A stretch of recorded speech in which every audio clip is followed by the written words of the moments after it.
Hindi po kayo nagtataka? Hindi kaya, sir, dito sa mga nakita po natin mga ebidensya rito, mukhang sablay-sablay, parang minadali ho ninyo. Mr. Witness, kailan ho ba talaga final itong kaso laban kay VP? Yung una na affidavit po, Your Honor, nag-file kami January 30, if I'm not mistaken.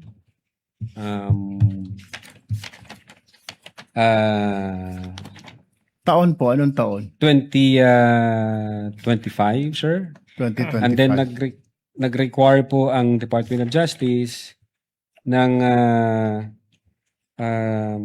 compliance dahil sabi nga nila nung una na certification insufficient for conduct of preliminary investigation and must be referred for a case build-up.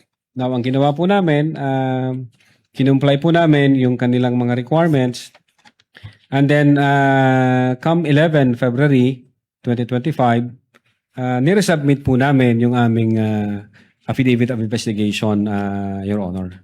Nasaan na po itong kaso? Naisampa na po ba ng DOJ o hindi pa? I think ongoing po ang preliminary investigation. 1 year, preliminary. 1 year, over 1 year. January to January is 1, February, March, April, May, June, July. Is that normal for the DOJ to conduct a preliminary about over a year, Mr. Witness? Di ko po masasagot, sir. Hindi ninyo Sorry po. masagot. Sa Could it DOJ. be, hindi po kayo nagtatanong sa kanila, Sir, ano ho problema? Bakit hindi po pa naisasampa sa korte yung aming isinampang kaso dito sa inyo? Hindi ho kayo nagtataka?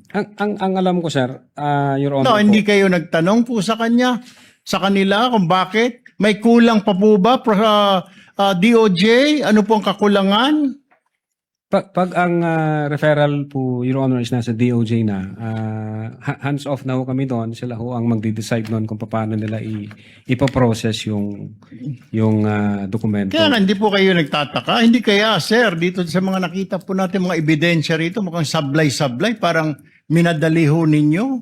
Ay kaya nagkakaproblema ho tayo sa mga korte natin na i-dismiss sa mga kaso dahil kulang ang mga dokumento at parang minadali. But nevertheless, you don't have to answer me that. Let me direct my question now to the prosecutors.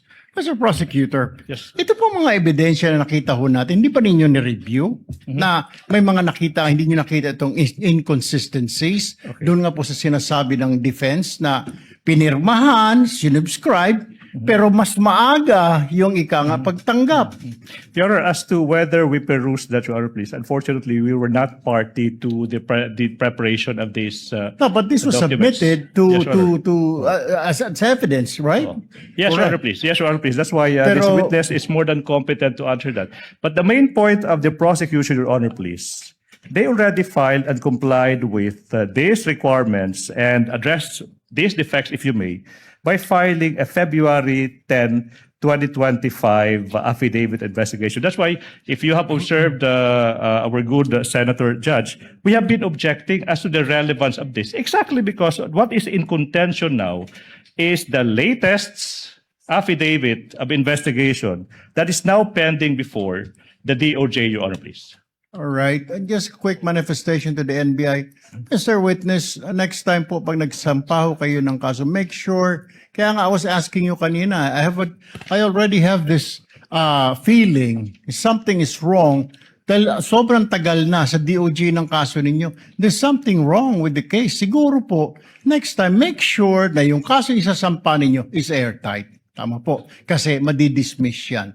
Yung mga kaso na medyo hindi po tight talaga ang kaso. Ano po? Yes, Your Honor. Sayang naman yung inyong pinaghirapan. Doon, ang dami natin nakita. Totoo po lang na nagmura ang vice-presidente, nagbanta ang vice-presidente. Sangayon naman po ako, nakita ko naman po yun. Pero pagdating po yan, usually pag sa technicalities tayo nagkakaproblema. Don't forget that. Yes, Your Honor. Quick manifestation. Thank you. Thank you, Mr. Presiding Officer. Noted. Mr. Witness, do you consider yourself as an expert when it comes to threat assessment? Threat assessment, Your Honor? Yes. An experienced investigator, Your Honor. There's a difference between an investigator as opposed to threat assessor. Somebody who assess a threat being given against a person or individual. Kasama dyan, halimbawa, mag-imbestiga ka, tatanong ka sa mga testigo, tatanong ka sa mga taong nakarinig tungkol doon sa banta, titingnan mo yung security detail niya, saan siya nakatira, etc., etc. Yes, Your Honor. Just an experienced investigator, Your Honor. As an experienced investigator. Opo. So sa ginawa mong pag-iimbestiga, whether or not merong real or imminent threat against the Vice President, sino-sino po yung mga naimbita nyo at na-interview? Yung media personalities po, Your Honor, from late Saidin Reyes to Bons Magsambol to others, lahat po sila tinanong namin kung kilala nila yung kinausap na ni VP Sara, yung tao na kinontrata. Lahat po sila nagsabi na hindi nila kilala at wala silang alam doon. Did you also invite Princess Maui, yung influencer na nagtanong kay VP Sara during that online press conference? I believe so, Your Honor. I asked the executive officers back then at ang sabi nila sa akin, hindi ho nag-appear chief. So you invited her pero she failed to appear. yes, Your Honor. Yun po yung report sa akin ng aking mga executive officers. Okay, so masasabi niyo ba na talagang merong imminent threat, real and imminent threat against the life of the Vice President based on the investigation you conducted? Against the life of the Vice President, sir? Yes, Vice President. Kasi siyempre, pag nag-imbestiga tungkol sa Presidente, dapat Yeah. imbestigan mo rin yung threat against the Vice President para patas. Yes po. Precisely the reason po, Your Honor, kung bakit ho namin inimbitahan ang Vice Presidente, may separate ho kami na sulat noong December 2. In-inform po namin siya na, ma'am, iniimbestigahan din ho namin yung alleged threat against sa life mo at para ho ma-expedite ito, bigyan niyo po kami ng any information na pwede maging lead doon sa investigation namin. Unfortunately, wala ho kaming na-receive na information. Hindi naman po kasi nag-appear ang Vice President, Your Honor. Pero nagpadala ba siya ng representative to represent her doon sa sampina ninyo na pinadala sa kanya? Nagpadala siya po ng representative and then with a letter, sir. In fact, 2 beses po yung letter na yon. Yung unang letter niya, ang sabi niya hindi siya maka-attend kasi nga meron siyang office matters to attend to. Yeah. Sorry to cut you off. Napakinggan na natin yan para mapaiksi tayo. So, sino yung representative na pinadala niya at ano na pag-usapan ng NBI investigator at saka ng representative ni VP Sara? I think it's Attorney Paul Lawrence Lim, kung di ako nagkakamali. Ang kumausap sa kanya, Your Honor, yung dating Director Jaime B. Santiago. What was discussed during that meeting between attorney, ano pangalan ulit? Lawrence Lim po. Attorney Lawrence Lim and the people from the NBI, particularly the investigators investigating the threat against the Vice President. Yun nga, pinapaliwanag lang ho ng abogado, Your Honor, yung laman ng letter kung bakit hindi makakapunta yung Vice Presidente. And in fact, doon sa pangalawang letter, may sinasabi ang abogado na 6 years ago, may threat ang Vice Presidente. So, hopefully confident ang Vice Presidente na iimbestigahan nyo rin yung issue na yon. So, 6 years ago, pero hindi niyo ba 6 years, 6 months. Okay. 6 months yata, Your Honor, 5 to 6 months. Alright, so if I'm not sinabi nung mistaken, representative ni VP Sara na 6 months ago, there was a threat against the life of the Vice President. Yun po yung nasa letter. Okay, inusisa niyo ba kung ano yung threat na pinagsasabi niya? Nag-conduct ho kami, Your Honor, ng open source.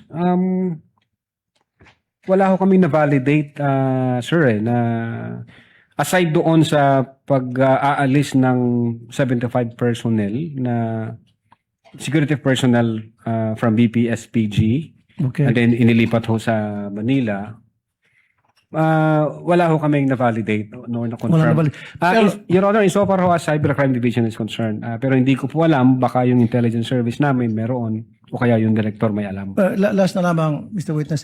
Kasi sabi mo, ulitin ko doon sa 6 months ago naka-receive ng threat against her life ang BP. Sabi mo kanina, If I may, sabi Your ng abogado, right? So, kasi kung ako sa'yo, if I was the investigator, I would say, okay, ano yung threat 6 months ago? Pwede ka bang magpakita ng mga ebidensya? Pwede ka bang makita ng proof or mga witnesses na pwede naman interviewin to that effect for that Your Honor, ang nag-usap po, Your Honor, the then Director Judge Jaime Bisantiago at saka yung lawyers, Your Honor. So, okay. Last na naman po. Now, can you say in certainty na talagang wala o meron threat against the life of the Vice President? I cannot... Based on your investigation, based on your experience. Well, given na wala ho kaming validated information at confirmed any data, hindi ho ako makakapag-comment, Your Honor. Kailangan ko po yun. Thank you, Mr. Witness. Thank you. Thank you, Senator Judge Rafi Tulfo.